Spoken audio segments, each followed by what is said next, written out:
Listen, this message is for my sister, and it probably encourages many of you others as well.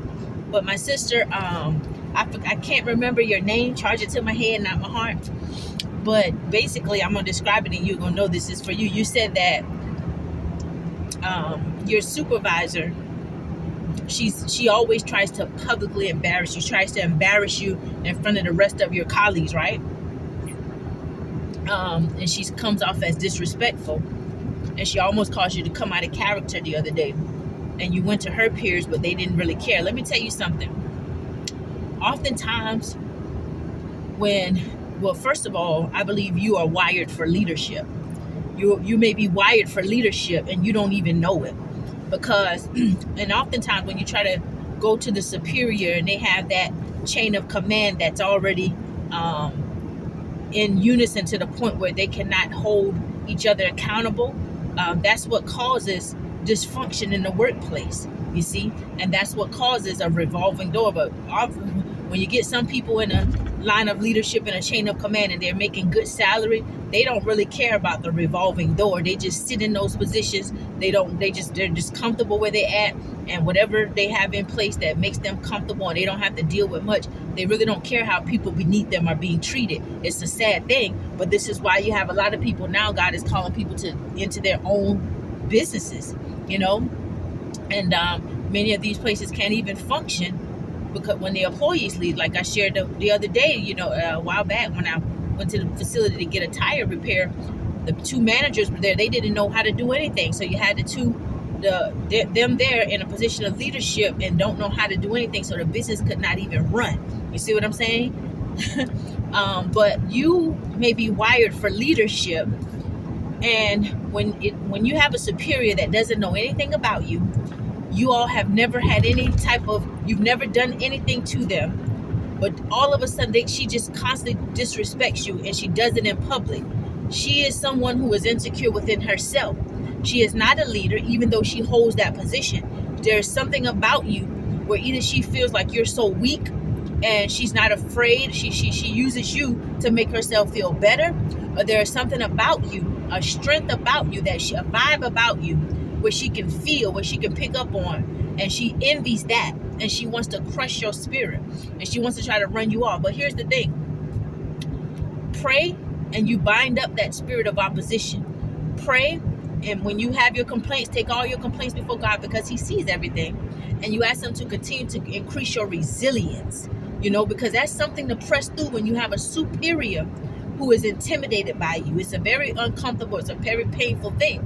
But then you also ask God to give you your creative ideas. You can use that one job to step into your next, or to fund your next. And when you do the right thing, regardless of what the superiors are doing, when you do the right thing, that you did the right thing. I like how you said you walked yourself back. You didn't let her pull that gangster that you had already, that once was inside of you. You didn't let her take you back to who you used to be. See, that's an evidence of self-control. You see, your spirit is very disciplined, or you're becoming disciplined. All this opposition is doing is not hurting you. I mean, it may feel painful, but it's building your spiritual muscles. It's making you stronger. And as you begin to pray and fast, you will begin to see shifts in the atmosphere to where this woman's focus changes off of you, or either something happens with her and she is removed from that place. You will really see how much God favors His people. Now, I'm not saying get settled there, but you use that as your training ground, and then also pray for your, write down your ideas and visions. If you haven't already been writing them down, write down the dreams and things that God gives you. Because oftentimes when you go through so much opposition, unwarranted opposition like that, it's because you're wired for leadership. Joseph was wired for leadership. He didn't even realize what those dreams was meaning when he saw his brother's stars bow down and they made obeisance to him. He was wired for leadership, and it took all of that he went through to build his muscles. So him being in a place of leadership, do you ever think that he would treat folk?